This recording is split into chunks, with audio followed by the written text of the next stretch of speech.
Ratchet Deadlocked was the fourth game in Insomniac's Ratchet & Clank series, and when developing the game they ran into a major issue, and that issue is that they had no idea which direction to take the game in, because they can't just follow the simple formula that a trilogy of games normally follows, and that is that the first game introduces a topic and formula, the second game improves on it, and the third game refines everything that worked. But with this game, they only had two options since it's the fourth game. They could either copy what they did with Ratchet 3 but risk the player base and backlash for just getting bored and copying everything, or they could go with the second option, which is to go in a completely different route but risk backlash from the fans for being too different and striving away from the main formula that made the games like a nice game and what made the fans fall in love with the game in the first place. They ended up going with the second option with Ratchet Deadlocked, which is now more combat focused than the previous three games with more TPS gameplay as opposed to platforming, complex puzzle, and NPC interaction. The game opens up with Ratchet & Clank and Al getting kidnapped from the Starship Phoenix from the last game and forced upon Dreadzone, an illegal underground combat sport where heroes are forced to fight each other to death for the entertainment of trillions. Dreadzone is run by Gleeman Vox, who owns Vox News Network. Together, Ratchet, Clank, and Al form Team Darkstar. Al is the robot and tech repair guy. Clank works as mission control as opposed to previous games where he would play with Ratchet and work with him, and Ratchet is the sole player that the player controls and the star of Team Darkstar. You also have Merc and Green by your side, who are basically your combat bots, equipping you with different gadgets like hack arrays and shield links, and can even turn bolt cranks for you. In the gameplay sense, they don't affect it too much, in my opinion, but later in the level, like Planet Moraxis, when they get taken away from you, you actually feel kind of weaker without them, giving the missions in this game some urgency and some more dynamics between Ratchet and his combat bots. Team Darkstar is forced to wear a dreadlock collar around their neck like all the other contestants in Dreadzone. If a player becomes uncooperative or worse, boring, Gleamavox can just kill the player by press of a button by detonating the collar and in turn exploding their head, which gives the game high stakes because the characters' lives are at risk. At a time, you have access to 2 planets each. After you defeat the campaign of each planet, you get dread points. After you get enough dread points, you unlock a tournament, and in the tournaments, you can face one of the exterminators. The exterminators are Reactor, Shellshock, the Eviscerator, and everyone's favorite exterminator, Ace Hardlight. After you defeat each of the exterminators, you get access to a new piece of armor, and the armors in this game don't give you like a boost or a benefit like they would in the previous games. But in turn, we also don't have to pay for these armors, which is a nice exchange in my opinion. One of the main side plots of the game is that the news outbreak for Vox News keeps slandering Ratchet while praising Ace Hardlight, the star player of Dreadzone, and this is done because Ace Hardlight is losing popularity with the fans as the fans slowly become fans of Ratchet, so all his merchandising, toys, and all the other stuff is slowly stacking up in Gleeman Vox's office. Yes. It's because my fans can't stand Ace Hardlight! He's a pompous with the charisma of bloggy and nut cheese! So, what are you saying, exactly? Zip it, Wonder Boy! The little Billies and Susies of the world are spending 1 trillion bolts a day on worthless swag, and I'm completely cut out of the market! Either you start selling this junk, or I'll find someone who will! Now get out of my sight! So the two hosts of Dreadzone spread around false information of Ratchet by twisting the events of the previous games. This year's contestants include the notorious mafia crime boss known as Ratchet, seen here at his Makhtar estate. And to think that other networks actually call him a hero. It's truly sad, Dallas. Other notable contestants include Ratchet's ruthless robotic accomplice, Clank. I never did like the look of him, Juanita. I'm just glad he's off the streets, Dallas. And funny enough, Ratchet calls him out at the end of the game. Right. So that's why your news show is slandering me every 6 seconds. On the topic of Ace Hardlight though, Ace Hardlight used to be a former galactic hero until he got corrupted and decided to live a life of luxury. So when Vox came to him with the offer of Dread Zone and to live a life of luxury and have unlimited bolts in exchange of taking other heroes' lives, he accepted the offer. And the game even opens up with him eliminating one of the heroes, Captain Starshield, to become the #1 ranked gladiator in Dread Zone. Yeah, I remember hearing about Ace Hardlight when I was a kid. He was this famous hero who disappeared. That must have been someone else. Why would a hero kill other heroes for money? Not money, Tin Man. Fun. I do not understand. You traitor! You think this is some kind of game? I think Ace Hardlight is an interesting character, not because he is his own thing and that is very interesting, but it is also because he gives a good parallel for what Ratchet was in the first game. If Gleam and Vox came to Ratchet and Ratchet and Clank won, Ratchet in that game would have most likely accepted the offer just like Ace did if it wasn't for Clank showing him the true ways of being a hero. Ratchet could have most likely ended up in the same situation as Ace did, but instead he chose the path and route of heroism over life of luxury and taking the lives of others for self-gain, and decided to help others who couldn't help themselves. And this just shows how much character development Ratchet has had throughout this whole PS2 era. After the Liberator tournament is over though, Ratchet manages to defeat Ace Hardlight, and in his dying breath, Ace Hardlight tells him that Ratchet! Don't let Vox do to you what he did to me. You're the hero now. And just like Ace Hardlight predicted, the same thing happened in real life.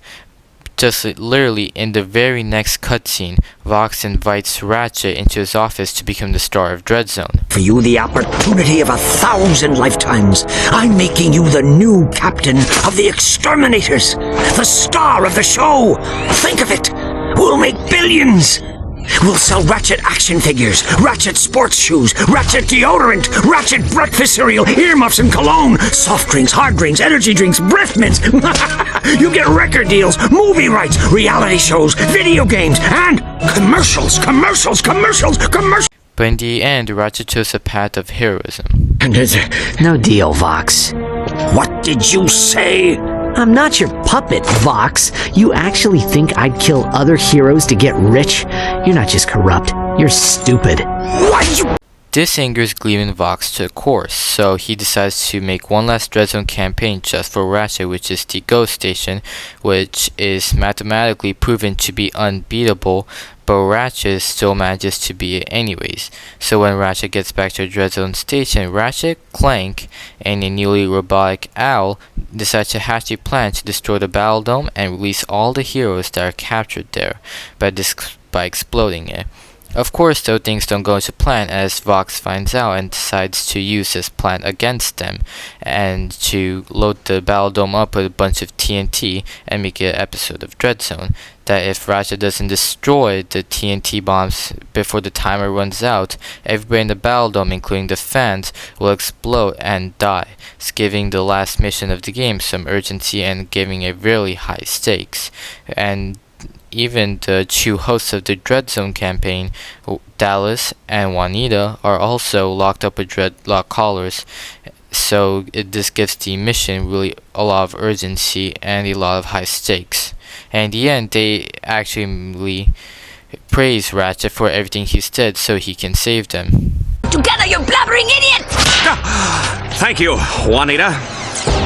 Superstar contestant Ratchet faces his toughest challenge yet to deactivate the Battle Dome's formidable defense systems and defeat Gleeman Vox himself. I'd like to take this opportunity to thank Ratchet for being such a great role model and a pillar of our community. If anybody can save us, it's you, Ratchet! We're rooting for you, little buddy. Of course, the Ratchet manages to defeat the three detonators and Gleam and Vox's greatest army, but before him and Clank can reunite though, Gleam and Vox decides to enter in and decides to kill Ratchet himself and make it another episode of Dread Zone as the final episode. Of course though, things don't go to plan. Ratchet manages to defeat him once again, But Gleeman Vox, in one last act of selfishness and self-pity, decides to put the Battle Dome in self-destruct mode to get the highest ratings possible on a holovision. Of course, though, Clank comes in the last-minute rescue and saves Ratchet from the exploding Battle Dome, and they drive off into space as the Battle Dome and Dreadzone Station explode right behind them. And they soon get calls from other heroes thanking them for everything they've done and for saving their lives from Dreadzone and Gleeman Vox, and in the end they bring Captain Quark back in the most best way possible. More calls coming in. Ratchet, Clank, it's me, Captain Quark. There's a nasty rumor going around about heroes being kidnapped, but don't worry, it's baloney. I mean, come on, nobody came to capture me, right? Just imagine making a show about galactic heroes without Captain Quark. Ha! Well, anyway. And for fan service, they decide to add in one more post-credit scene. Lawrence, what's going on? You said we were coming within range of a space station. Well, we were, sir. How was I to know it would suddenly explode? And this is the perfect way to write off and end a perfectly written series. At the time of recording this edit, the first segment, which is the story segment of the review, is already way too long and is about 11 minutes at 13 seconds. So I'm going to speed run through the weapons and the plant section of the game. The weapons in this game is probably the smallest roster of weapons we've had in the first 4 games of Ratchet & Clank, but that doesn't take much away from the roster in my opinion though, because everything in this game feels useful throughout the entire game because they stuck with the bare essentials. The first 3 games had many weapons that I didn't really use much because everything else was so overpowered, like the Infector in Ratchet 3 and the Mini Bomb Glove in Ratchet 1, or all the first weapons in Ratchet Going Commando basically. But all the weapons here stay useful for the entire game basically because they level up all the way to level 10 now, and they only kept in the bare essentials, like the Magma Cannon being probably the best shotgun weapon in the game, the Dual Vipers the best blaster weapon in the game series so far, and the Fusion Rifle, which is a sniper rifle with a reticle unlike the Flux Rifle.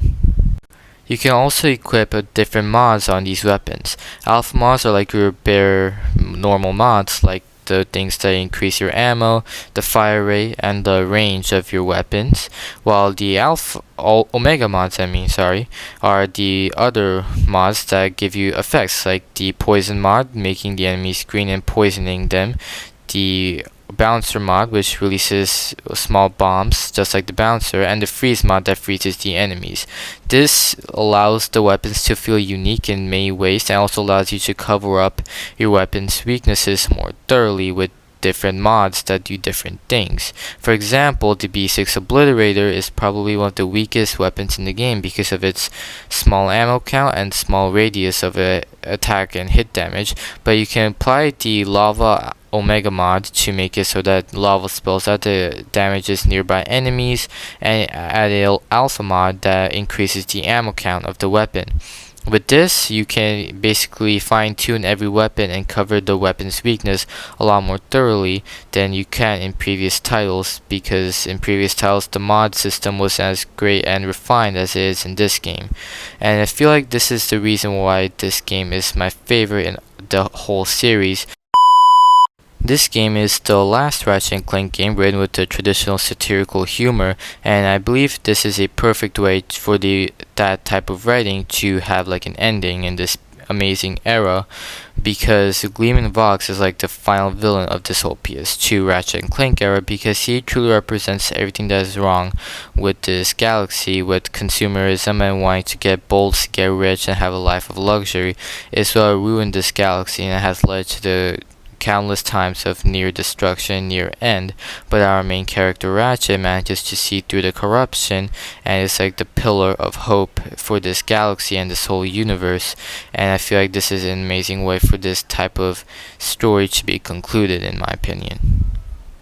Deadlocked may be my favorite game in the whole series, but just like any other video game, it has its flaws and has things that could be greatly improved upon, so let's talk about them here.